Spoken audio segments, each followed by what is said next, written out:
Welcome everyone to Recruitment MasterMinds, our weekly session. Let's have a look. I've just got a question coming up. Cool. Okay. Well, I can see that that's done. Um, yeah. Okay. Good.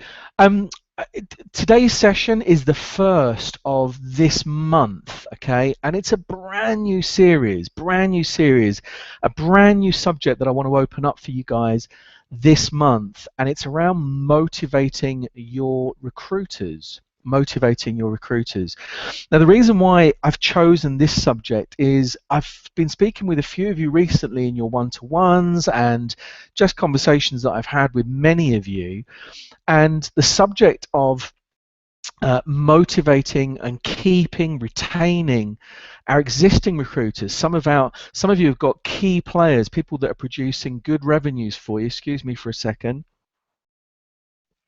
Oh, that's good. Some of you have got key players working within your organization. Some of them have been with you for a year, 2 years, maybe 3 years, and you're saying, look, I've got different things going off with them. One person said to me, this guy's doing so well, consistently billing and billing and billing, but no one else in the business is really rising to his level, and as a result, he's kind of plateauing. And they're worried, and I know you guys are worried about, well, how do we retain somebody like that? So there's that type of person. There's also the person that has achieved high figures, but they kind of do that boom and bust, feast and famine thing again that we've talked about previously. What else? We've also had people that have achieved a lot in the past, and then all of a sudden, they're down on this level, and they're not even actually getting any peaks. They're just getting it's a constant trough. All right, so that's no good either. So what I wanted to do is just open up the subject and, I don't know, share some of my experiences with you guys, and maybe get some interaction with you. So look, do me a favor, if you can hear this and you're hearing it live, bung a question up for me. The subject matter is motivating your recruiters or retaining your recruiters. What do you do? So look, I want to talk about, I've written a few kind of notes for myself, and let's see if I can get those up. Recruiters seem to have a really early 7-year itch. I don't know if that's familiar to any of you personally, or whether it's something that you've seen in consultants that work for you, but even people that are successful, even people that are loyal and happy, often leave their recruitment company actually earlier than 7 years. The industry standard is around 5. Okay, so even with people that are successful, getting paid well, loyal, all of those things, there's a cut-off point, and that cut-off point seems to be 5 years in our industry. Now, you guys know, I started in recruitment back in 1987, I think it was. Crazy time. But actually, I'd say to you that I saw that, classic 7-year itch. I saw it in a slightly different way.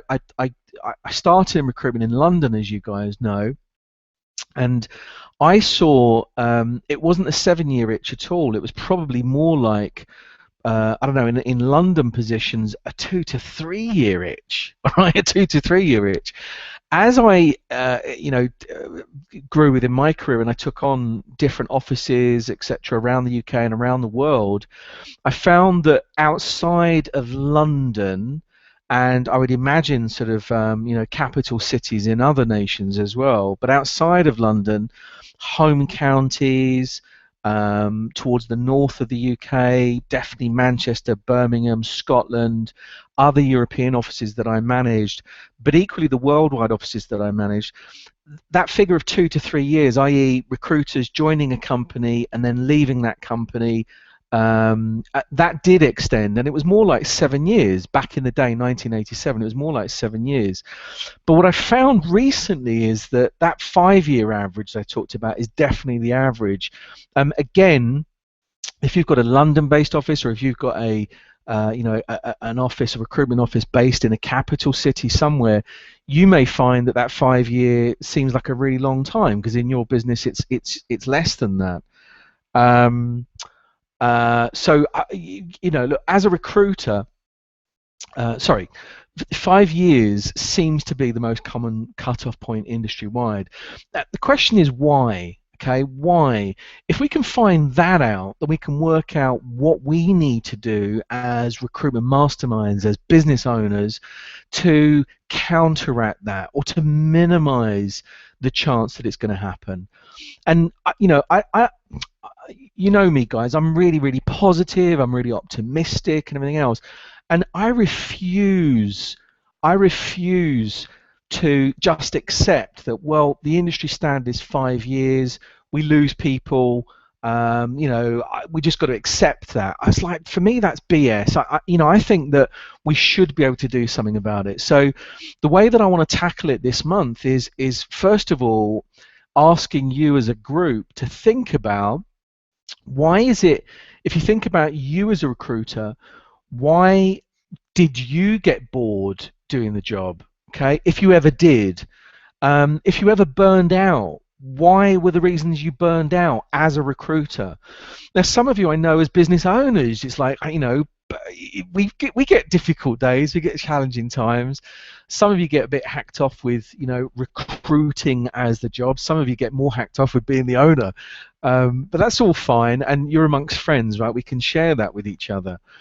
But I want to know, you as a recruiter, if you've ever suffered that burnout, if ever you've struggled, if ever you've done that boom and bust or feast and famine, or became demotivated, is that the right word? Yeah, demotivated within your own, either in your own recruitment business or as a recruiter working for somebody else.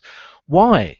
Okay, ask yourself why, and do me a favor, if you can write them up, sort of in the questions section or the chat section or whatever, then, please do so. But if not, I'm going to kind of treat this session, originally I'd intended it as a discussion, but if I can't get that, because of the tech challenges this morning, then fine, I'll discuss it with myself. You guys, actually, what you can do on this one is I'll open up a discussion group in the, in the members forum area. I think that's probably the easiest way for me to do this. And I'll pose the question. I'll go, look, when you were a recruiter, why did you get bored? Why did you get fed up? Why did you have that downtime? So I want you to post up all of your experiences there. And I'm not going to put it in the LinkedIn group. I'm going to put it in the members forum, okay? So if any of you have lost your login details for that, then email Dee, email Joe, email one of the team here, and get them to, sort of make sure that you're back in there and logged on. So look, I'll tell you why I got fed up, all right? And look, let me share with you a story. I loved recruitment. As you know, when I joined as a recruiter, I absolutely loved it from the very first, not the first day maybe, because the first day, most of you know this story, but my first day, my manager, that time, I went to say hello to her. She's actually a really dear friend of mine now, okay? Really, really dear, one of my best friends. Nicola, and I said to her, hi, I'm Roy Ripper, and I had met her before or whatever, but she was doing my first day's induction, and she said, look, Roy, if you're still here in 6 months, we can be buddies, all right? But until then, it's like, here's a phone, actually it had a cord attached to it, I think, and here's a directory. She gave me a great big telephone directory. You guys, might remember the yellow pages. Should start in our business was fashion companies or retail or whatever. Should start at A's and phone them and pick up as many jobs as you can. And if you're still here in 6 months, then maybe we can be buddies. We can go out to lunch. Well, you know what? I did love it. I really, really enjoyed it, and I got to go to lunch with Nicola, and actually we maybe earlier than 6 months, in fact, and we became really dear friends, and to this day we still are, however many years, 27, 30 years later. So, but I've got to tell you, Nicola had left that business by then, and I did get that burnout. I really did get that burnout. Now, I'm going to share with you my personal reasons, but I want you in the forum to kind of put down what your reasons were. Okay, if ever you suffered burnout, if ever you got bored or fed up being a recruiter, let's get this experience in there, because we can read all of this, right? So I'm going to share my experience with you. You may not share those experiences. However, I've got to tell you, some of your consultants may be the same as me. Okay, they may be the same as me. So that's what I'm kind of thinking. If you know why I got fed up and you share why you got fed up, then us as a group can maybe learn something from that. And I don't know what we're going to do. At the beginning of this series, I'm not predetermined in terms of how, or sorry, yeah, what we're specifically going to do to motivate our recruiters and retain them. But I figure if we can get the problems out first, then maybe the solutions will come afterwards. So let me tell you why I got fed up, right? First of all, I got fed up with the monotony of the job. If I'm being really, really honest, and mine was fairly fast paced. We used to do high volume, low margin recruitment in the beginning, or I did that in the beginning. My average salaries that I was working on were about 8 grand, 10 grand, 12 grand. Was a really big day. And I think I did it. Actually, I ended up probably about 15 grand salaries. All right, our fees on that were ridiculous. 7.5%, I think, was the lowest, and maybe I don't know, 15, 18% was the highest. So, but why did I get fed up? The monotony of the job, and I was reasonably good at it. This was early on in my career, so maybe, I don't know, maybe after year 1, maybe year 2, it got monotonous, and because actually I was reasonably good at it. So I'm reasonably comfortable picking up a job spec from someone, just going through. Actually, I didn't use the job brief profile. I just used to do it off the top of my head. I'd say, what are you looking for? What's the salary, duties, responsibilities? What are you looking for them to achieve? And I would just do it like a robot. And that monotony, in terms of sourcing candidates, I wasn't really proactive in that. What I used to do, I take the job. As I was taking the job, I'm looking through my boxes. Yep, it was pre-computerization, right? So stop laughing. So I'd look through my boxes. I'd know as the client was talking to me, yep, 2 or 3 candidates off the top of my head. I would also I'd talk to my colleagues. So I'd say, hey, I've just got this great big job in from so and so, great big job at 9 grand annual salary, and who do you know? And I'd be asking people, and Nicola would say someone to me, and this Nigel Baker would say something to me, and different people around the office would kind of throw in their candidates. The next thing that I would do, almost actually instantly, is I'd write an advert, a job advert, and I'd put it in the paper, semi-display, probably not a very good ad, but we did get fairly competent at writing them in the minimal amount of characters. Just a paper character. Was it not single column inch? That was on display advertising. What was it? I don't know. Single characters. That's what we used to pay for. Anyway, I placed the advert, and the advert would appear the following day. I'd be inundated with response. The hardest thing I have to do was qualify all of the rubbish out, and reasonable candidates in. I'd have to invite them in, so they'd come in and see me. I had a qualification process, which was, yep, okay, they look good, they sound good, they answer questions, brilliant. Let's get a send out. And look, the monotony of the job used to get to me. Why else? Why else did I get fed up? Being honest, lack of recognition.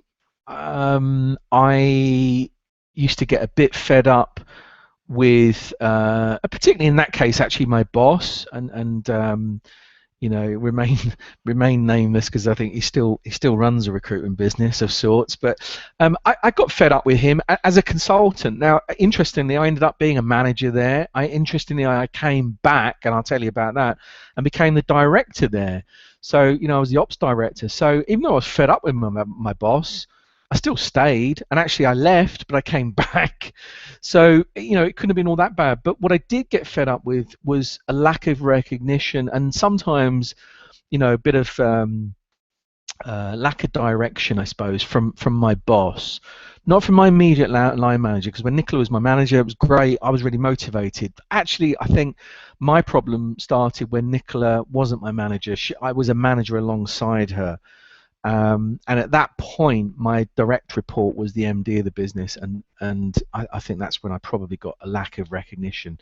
And that may be actually from thinking back, and now as an owner looking back on it, it could be something I've certainly done as a boss. I don't know if you guys have done it. That his impression was, hang on a second, Roy is successful, he's making money, making placements, he's now a manager. Do I need to recognize him anymore? Yeah, actually, you did. And again, the reason why I'm telling you this is you may have people in your business that are senior or managers or producing for you and the steady eddies or whatever. If you don't recognize them, that's going to really, sorry, it'll hack off certain, some people don't want it. I would argue all of us want it. We may not say we want it, but we do want recognition. What else? Okay. Lack of responsibility.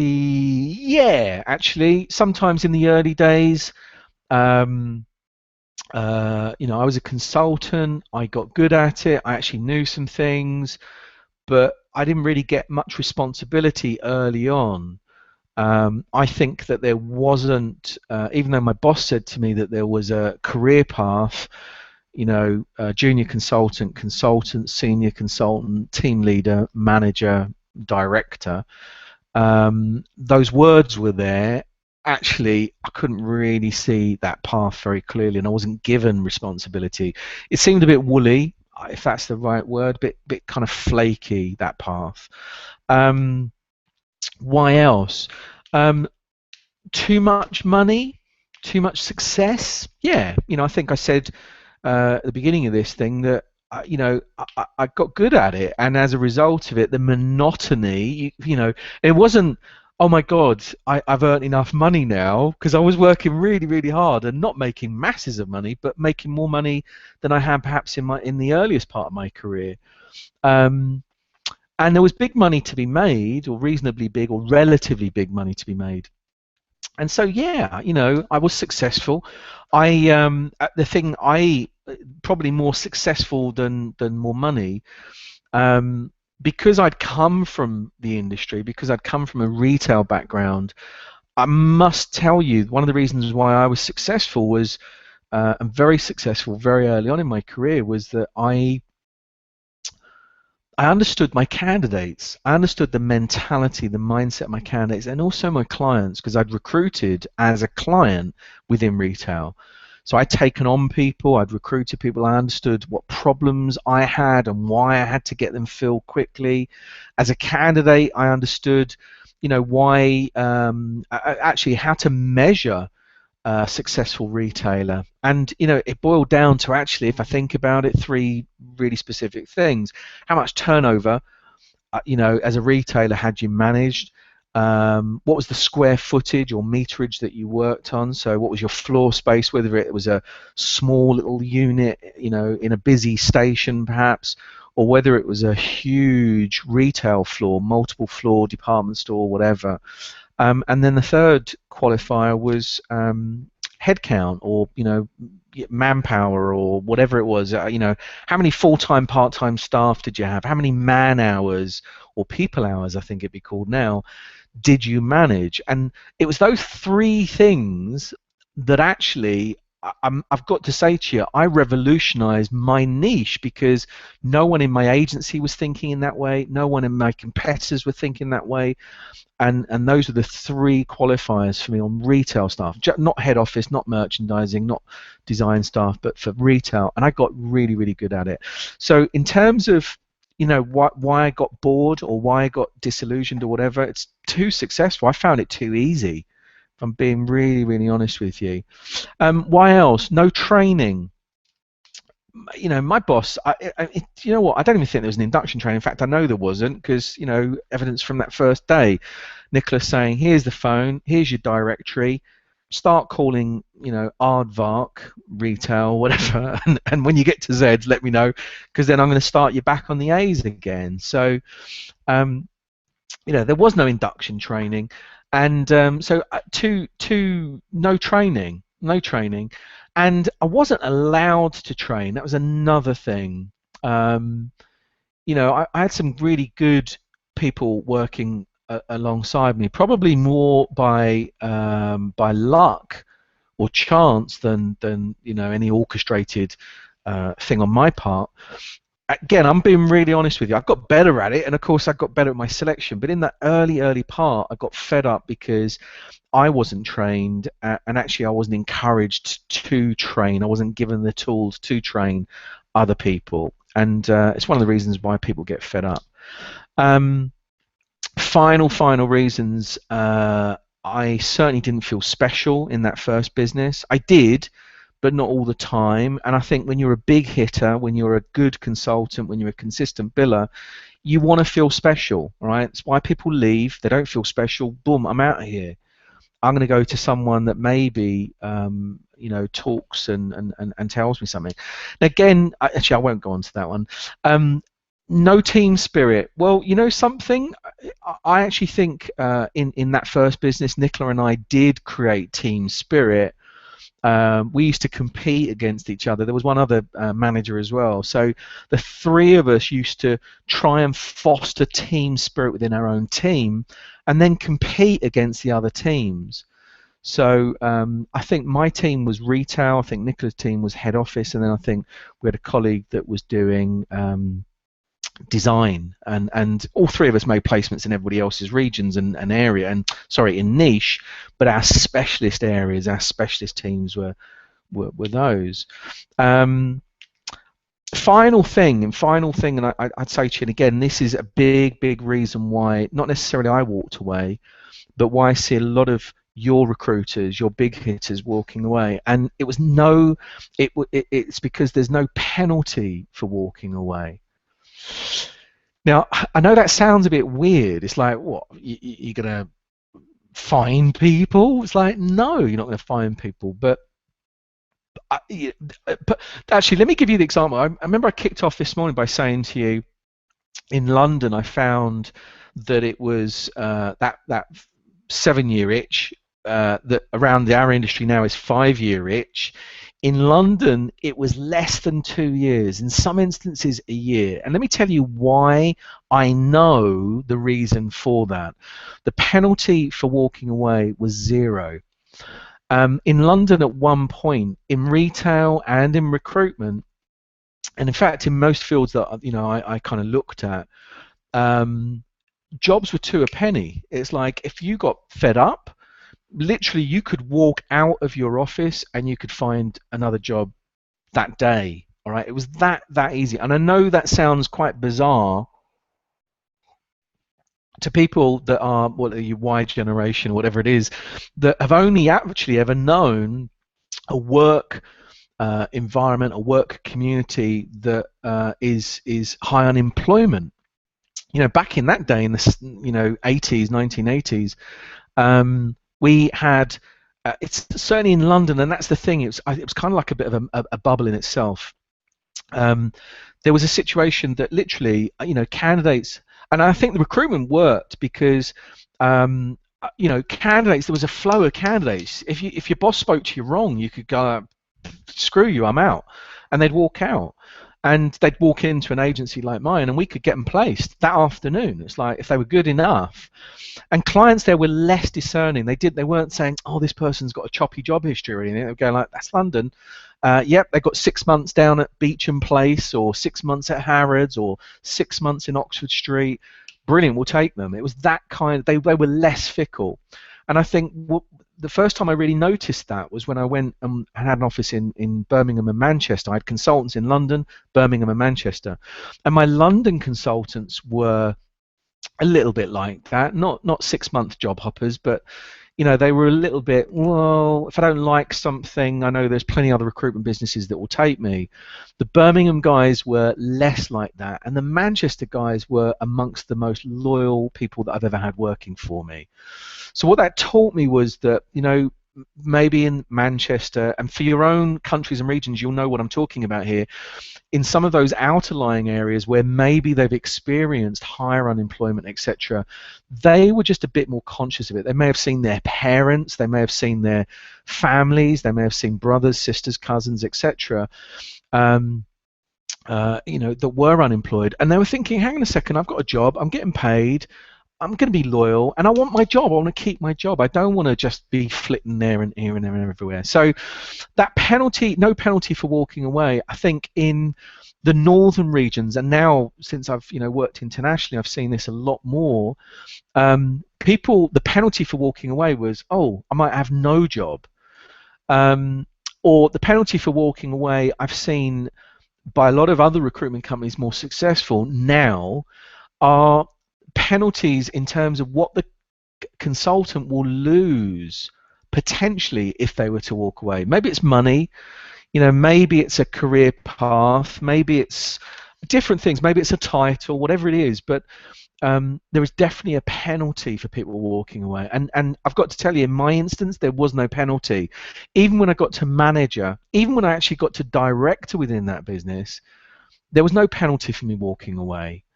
One of the reasons why I left that first recruitment business was that my commissions, my salary, etc., weren't paid. So I got fed up with that. I think I stood it for about 4 months, 5 months, kept asking for my money, and my money wasn't coming to me. So in the end, I just said, that's it, right? So there was no penalty for me walking away. In fact, I did get my money. All right. So if you know anything about me, you'll know I'm determined, especially when it comes to money. So I did get my money, but there was nothing. It was only money for work that I'd done. There was nothing in there that kept me thinking I better stay. Okay. So look, those were some of the reasons why I got fed up and left. Or some of the reasons why I got bored within the job, some of the reasons why perhaps my activity took a dip, some of the reasons where ultimately I left and started up my own business. But remember, the reason why I'm telling you these things is these are reasons why your recruiters may consider leaving you. These are some of the reasons that your recruiters may be thinking right now. Okay, and as a business owner, one of the things that I often used to get frustrated with was why isn't everyone like me? Because even as a recruiter, I still had this same attitude, this entrepreneurial attitude, and maybe family values or whatever it is, but I always had a hard work ethic, and I could never understand, as a consultant, as a manager, and as an owner, why everybody else didn't have that same ethic. And as a business owner, I think it's really easy to go, well, hang on a second, I'm paying these guys, they're getting paid quite well. Why on earth would they consider leaving? Well, sometimes, in fact, I do have to remind some of you, their motivations, their drives may be very different from yours. They may be different from ours. And, for some people, I've had this conversation with Dee about different people that have worked for us. Interestingly, actually, I'm going to share this with you. It's actually contra to what it is that I'm telling you now. But, she and I have had conversations about employee mentalities versus contractor and freelance mentality.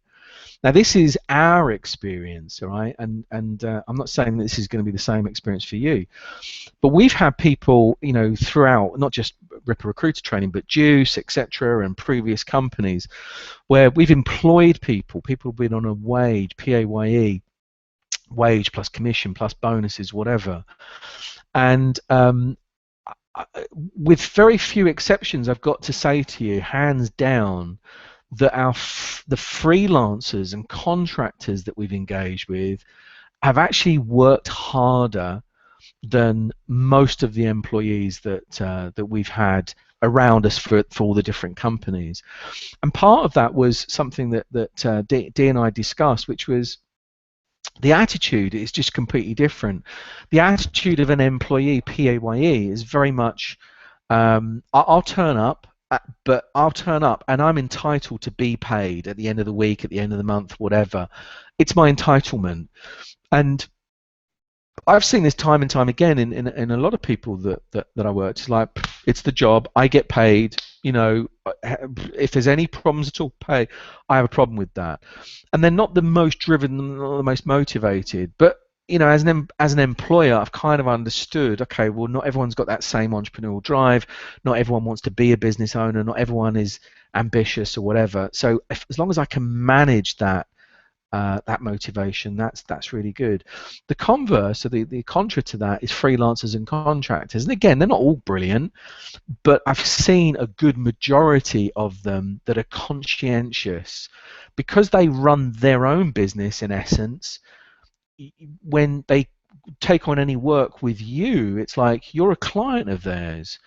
And so they've got a really similar attitude to people like you and I, which is like, our clients are really important.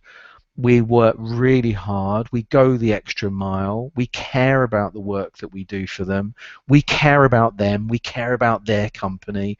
We care about the impression that we give, and we care that we're an ambassador for their business. And I've seen that in a lot of freelancers and contractors. Anyway, whether that plays into this thing about motivating our recruiters, like sack them and take them all on as freelancers. Hey, there's a solution. Please don't do that. And in fact, if any of your recruiters are watching it, it's like, I was joking, all right? I really was joking. Okay, let me tell you, love from you is a really, really big motivator for people working for you, okay? Love from you. You play a key role in motivating your recruiter. And the reason why I'm smiling is, as I was writing my notes for this, I said, look, everybody regards you as the pack leader. All right, so everyone regards you as the pack leader. And I don't know if you're familiar with this guy, but there's a guy called Cesar Millan. All right, check him out. He's the dog whisperer. And I was addicted to the dog whisperer about 3 or 4 years ago. And I don't have a dog now. There's a dog in the office. It's the office dog called Sprout. He's a cockapoodle, I think. Is that right? Cockapoo. Yeah, cockapoo. Cocker spaniel and a cross with a poodle. Beautiful dog. Absolutely beautiful dog. Anyway, so I don't have a dog around me now, but I grew up with dogs. So the Dog Whisperer was a really, really good program. Anyway, I'm not going to go into it in too much detail. Google him, find it out. But Cesar Millan talks about that the reason why dogs are, a lot of dogs with humans are really, really misbehaved and they bite and all that kind of stuff is they don't know who the pack leader is. And they, dog as a species is pack orientated, right? They need a leader. They need to be the leader or know who the leader is. They don't like confusion, all right? And I'm probably doing him a disservice, but what he talks about is you, as the human, the owner, you need to be the pack leader in your own house. You need to be the inspiration. You need to be the person that the dog kind of respects and follows and everything else. Anyway, watch the program. It's a really, really good program. But the reason why I was laughing about it as I was writing these notes is you have to be the pack leader in your business. Okay? You have to be a leader. You know what? Our whole lives, our communities, our everything, we're all crying out to be led. We really, really are. We want to be led. We're looking, and we don't want to be led by some idiot. We want to be led by inspirational people, leaders, not managers. For me, remember, manage sounds like coping. Leaders lead, and they're inspiring, and there's, leaders create movement and vision, and people want to follow. Now, you need to be that person, and I know some of you are out there going, yeah, but Roy, we don't have your your caffeine-induced enthusiasm. Hang on a second. We don't have that kind of. We're not constantly up. I'm not constantly up. Listen, there's an awful lot of coffee and stuff that needs to get me cranked up to do these sessions. But you know what? I'm really, really conscious that within my own business, and also, as part of this role, mentoring role for you guys, that I'm that leader. I need to be up. I need to inspire. I need to, do stuff, and I need to lead from the front. Well, you're exactly the same. And I will tell you, a little attention goes a very long way with your people. A little attention goes a very long way. A lack of attention also goes a long way, but in the wrong direction. Okay, so a lack of attention a long way goes, a lack of attention goes a long way, but in the wrong direction. You've got to give a bit, okay? You've got to give a bit of attention. Remember, my boss in that first one didn't really, it was inconsistent. And a really, really common thing I've seen is people that, you know what, they're all over you in the very beginning, but as soon as you start to get billing, there's a lot of attention that's put onto I know, just the new people that join, and the experienced people don't get so much attention and recognition, all those things. And look, I wrote a kind of a story, if you like, that I wanted to share with you. I hope you'll let me do this. Let's have a look at the time. We've got about 20 minutes, and that's cool. When a recruitment company is young, an owner has 2 or 3 recruiters working for her. Okay, so this is recruitment business. Might be familiar to you guys, definitely familiar to me, but I didn't want to name names with it. So recruitment company, when the company was young, this owner had 2 or 3 consultants, recruiters working for her. Now, these recruiters are really, really important to her, to the owner. She cares about them, and they know it. All right, you know the kind of, a lot of you are like this. The SME business, it's like you've started the business up, you were young, they were young, the business was young, even if you weren't young, but you know, they know that you cared. All right, and in this instance, they knew that they cared. These recruiters would kill for the owner. All right, literally, they'd fight to the death. Yeah, you know, and that's how I was in that first agency. It's like I literally, you know, even though my boss in the beginning was okay, but we felt like that Manchester United kind of mentality, us versus them. You know, we built that siege mentality. That's what it's called, siege mentality. And we would have taken on the world. I would have defended my boss. I certainly would have defended my colleagues, you know, my fellow managers, consultants, etc. I would have laid down my life for them. That's how, you know, strong I felt about it. And this forms the basis for what is often referred to as a family feeling. You know, people talk about it, it's like, oh, we're like a family here. How many of you have said that to me? All right, how many of you have said that to me? It's like, yeah, Roy, my agency's like a little family, all right, or it used to be in the beginning. And in a small recruitment company, that's really, really prevalent, and I like that. All right, I really, really like that. Here's how this story develops. As the years go by, the recruitment company grows, right? New recruiters are recruited into the company. Gross sales go from, I don't know, 500,000, 500,000 up to, I don't know, 1.5 mil, maybe a million turnover per year, gross sales, sorry, turnover per year. And the owner continues to say that she cares about her recruiters, but in fact, you know what? It's like, yeah, no, we're really caring. We're a family thing. She says that, but actually, she's got more pressing concerns. One is her her new, more expensive lifestyle, and the other one is her expanding business. All right, so she says she cares, but actually the attention isn't quite in the area that it used to be. She takes the profits from the business, and this happened to me. She opens up a brand new office. Right now, in my instance, my boss took the profits from our business. He opened up a brand new company, completely unrelated to recruitment, but it was a new shiny thing. All right, so this business owner, this is what she does. She takes the profits from the business, she opens up a brand new office, she runs the new office herself, and she appoints someone to be in charge of the old office that she left behind, which contains all the recruiters who care about her so deeply and who made the company successful in the first place. Okay, those recruiters, read me, right? I felt abandoned. And I know that's a really strong word. You go, yeah, but Roy, you know, grow a pair or whatever. It's like you are making money. Your boss is like, of course that's what bosses do. Of course that's what us as entrepreneurs do. We take the profits, we put them into something else, and we start something else. That's what we do. But actually, I'm telling you, as the recruiter that was left behind, and these recruiters in this story, they felt abandoned. They start looking at, saying things like, look at all the money we're putting in her pocket. I said, you know, look at all the money we're putting in his pocket, or in the pockets of these new people. There were new directors being taken on in the business that my boss started, and I was looking at them going, you know what, they're driving bigger cars than us, they're getting paid more money than us.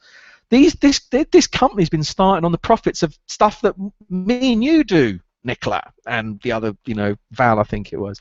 So we started to get, you know, really, really angsty about it, and you know, dissent and all that kind of stuff started creeping in. And even if it wasn't verbalized, it was definitely felt. All right, that's how I felt. We're making all this money for her. She's using it to recruit other people. In my instance, we're making all this money, all this profit, and he's starting up this brand new, ironically, a training business, IT training business. I'm like, "Ugh." And now I'm doing training. Right. The management of the company, meanwhile, pays more attention to the new people than to the people who helped to build the company. Soon the company starts to lose the senior recruiters, all right, at the same rate that they're bringing in the new talent. So these people that started that successful office, they start to leave. And in my instance, Nicola went, Val went. Val stayed, I think, for a short while. I went. I got a bit disillusioned with it. I got a bit disillusioned with some of the ethics and stuff in recruitment, not in my bit of business, but certainly by my competitors. And I started to get a bit fed up. And I took a year out. I went off and traveled around the world, and it was a brilliant experience. But part of that was I was a bit disillusioned with recruitment, and had to get my head kind of around that of how could an individual have a code of ethics when sometimes the company they worked in didn't share that same code. I did work it out, and and I've worked in recruitment ever since. But at the time, I've got to say to you, I was a bit disillusioned with my boss, with the industry, everything. Now, this syndrome, it prevents most recruiting companies from growing beyond 1 to 2 offices. The exact thing that I've described to you in that story, in my personal experience, it's the biggest thing that stops you from growing from 1 or 2 offices bigger, if that's what you want to do. And it's not about just growing more offices, it's about growing in terms of size. It's the syndrome that prevents most businesses, most recruitment businesses, from growing beyond 1 small office or 1 small team. And the way for you to keep your recruiters is to truly care about them. Okay, truly care about them. Now, some of you I know do that. I've seen you, I've spoken to you, I know what you do. But also, not just about caring. The other thing that I need you to do is to foster, what's the word that I'm looking for? Foster and build team spirit. Okay, team spirit. So you have to care for the individual, but you also need to try and foster, develop, build, nurture this thing called team spirit. Because I'll tell you, a recruiter is a lot less likely to leave a team than he is to leave a desk. And if I think back, it's probably the reason why I stayed in my first recruitment business, why I stayed a little bit longer, was that if I'd just been a billing consultant, I'll be honest, I probably would have been away on my toes within about a year or 2 years, a la London, because there were agencies that were pitching me, offering me more money or whatever, because they knew what I was billing, and they, and I know some of you are actually getting this now. He will remain nameless, but you know who I'm talking about. There is a certain somebody that's going out to business owners and saying, hey, come and work under our umbrella. We'll pay you more of your profit. We'll take care of your back office. It's all brilliant, blah, blah, blah. It's really easy to kind of pick off companies, like you. It's really easier, actually, to pick off consultants. And this person's doing that as well. Has certainly nabbed a few consultants, star consultants, working for some of you and some of my other clients as well. Beware, all right? Beware. If any of your consultants are actually thinking about that, get them to talk to me. I can certainly put them in touch with a few people that have moved and taken that option, and it's not necessarily the best one. But anyway, this is a live broadcast, so I've got to be really careful about what I say. I've been threatened with an injunction anyway from this. Right, okay, so team spirit. Now, again, one of the questions I'm going to ask you on the forum is, what do you do to build team spirit? And in fact, that's probably the question I'm going to leave you with. What do you do in your business to build team spirit? Okay. Is it just, again, like my boss is like, oh yeah, no, we're a great team, and then actually not do anything? If I've got to give him something, actually, and this is a different boss, or actually was my business partner. You guys know James Caan. What I really will give James, hands down, and I'm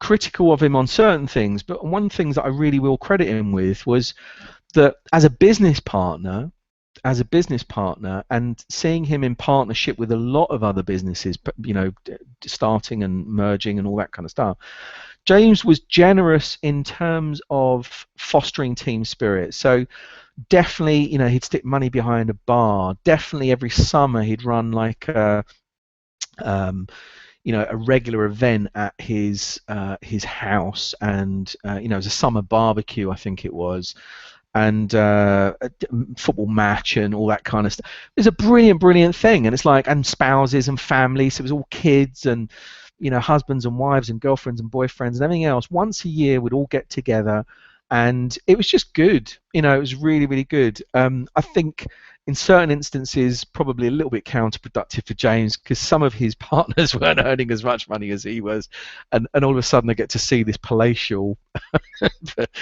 it was spread with swimming pool and a football pitch for a back garden where we played football. It was just but anyway, the intention was there. What other things can you do? All right, and again, I'm really keen to get this as a discussion. So think about, I've asked you 2 questions today.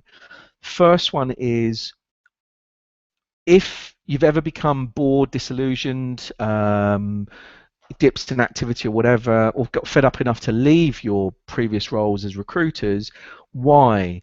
Why did you get bored? Why did you, lack motivation? Why did you leave? Why? All right, so answer that question first of all. The second one is, what do you do to foster team spirit in your agency, in your recruitment business? And if there's just one of you right now, 1 or 2 of you, I still want you to answer that question. Think about, what would you do to foster team spirit? Because you know what, some of you I know will go, but Roy, I'm not managing anybody right now. I'm just a sole owner, or I've got just only 2 people. I don't need to bother. You need to bother, all right? You really need to bother. This is about you setting an intention. This is about you working on something that actually is going to be in place for when you do start bringing people in and you do start growing the business. You don't want to be making this stuff up once you've got people on board. Too late. All right, this is part of your story for attracting them and bringing them in. It's like, how do we retain people? I don't care whether you've got nobody right now. You will have, and you will have in the future. So you need to start addressing that situation right now. Okay, so those 2 questions, remember, why did you ever get bored of the job, if you ever did? Why did you burn out? Why did you get fed up and leave? That's the first question area. And the second one is, what do you do to build team spirit? Okay. Now, I want you to get into the forum, the members forum. I want you to write answers to that. You can write in sentences, you can write in paragraphs, you can do words, whatever you want to do. But in the next session, hopefully we can get this tech situation sorted out. In the next session, what I want to do is start exploring some of those ideas. I'm going to invite probably, I don't know, 5 or 6 of you to join me on next week's one. So, and you know what? I'm going to invite the people that don't contribute in the forum. Okay, so there's an incentive for you. That's the pain, isn't it, of not participating. If you don't participate and write some stuff, I'm going to pick on you to be in next week's session. But it's not going to be a difficult one. I don't want you to see that as a punishment, right?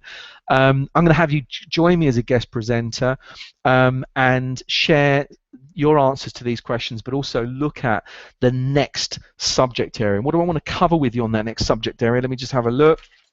I want to talk about the incredible power of team spirit. I also want to look at the different types of recruiters and what you can do to manage them. Okay, so I've done a session with some of you guys before about the mistakes that I've made, but what I want to do is talk to you about the different types of recruiter you get in your business and what you can do to manage it. And I also want to talk about troublemakers. Okay, some of you have said to me recently, you know what, Roy, I've got just one bad apple. Most of you actually that I've worked with have got rid of them. Okay, but you will have them. They will come up, they will get on board, etc. In next week's session, I want to look at how do we deal with that. Again, sharing experience, getting feedback, hopefully in a way that I can get you guys talking to me and interacting with me rather than me just talking at this camera. And over the month, we're going to be looking at different things: awards and contests, incentives, compensation strategies. Right? People have asked me, Roy, how do we pay people? What should we be paying? What's the commission rates? I want that as a discussion point with all of you. And then I also want to deal with what to do when your big biller becomes a small biller. What to do when your best consultant suddenly becomes your worst nightmare, i.e. that they're not producing for you. And I want to look at if that's happened to any of you, if it's happened to you personally, what you did. I also want to look at if it's happened to you with a member of staff, what you did, what you learned, what happened. And I also want to try and share some strategy and tactic with you as well. So that's my idea for the month. The subject matter this month is motivating recruiters. If you've got anything to say about that subject area, get into the forum, post stuff up. How do you motivate? How do you become demotivated? What are you doing? What have you tried? What's failed? Anything like that, get into the forum and you know, let's get me aware of it. Now look, let's end this session. Thank you very much for joining me today, whether it was live or whether you're watching the replay. I'm really, really pleased that you're here. Go out. Remember, work hard on your recruitment business, not just be busy in it. And remind me to tell you that joke about in it next time. And make a difference in the lives of your clients, your candidates, and your colleagues. Until I see you again, take care. Bye-bye.